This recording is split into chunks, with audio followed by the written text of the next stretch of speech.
Καλησπέρα. Στα επόμενα λεπτά θα μιλήσουμε για έναν τρόπο να δημιουργήσουμε εισόδημα από το ίντερνετ με τη βοήθεια του ηλεκτρονικού υπολογιστή μας. Πριν ξεκινήσουμε, να πω ότι καταλαβαίνω πως υπάρχει καχυποψία από την πλευρά σας. Δεν είμαστε συνηθισμένοι στην ιδέα ότι μπορούμε να δουλεύουμε από την άνεση του σπιτιού μας κερδίζοντας χρήματα.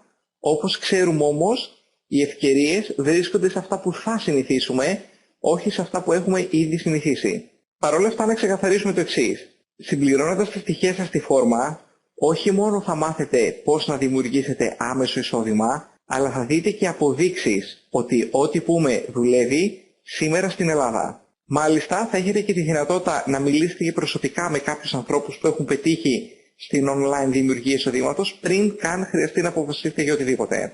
Προσωπικά ασχολούμαι με το Internet Marketing από το καλοκαίρι του 2012.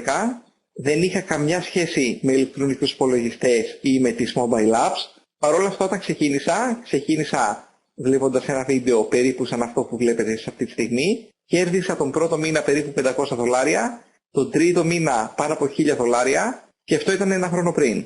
Αυτό που θα δείτε θα σας δώσει επιλογές και για κάποιους, για όσους τους ταιριάζει και τους αρέσει αυτό που θα δουνε, ίσως να βελτιώσει σημαντικά τη ζωή τους, όπως ακριβώς έγινε και με μένα. Συμπληρώστε λοιπόν τη φόρμα και τα λέμε μέσα.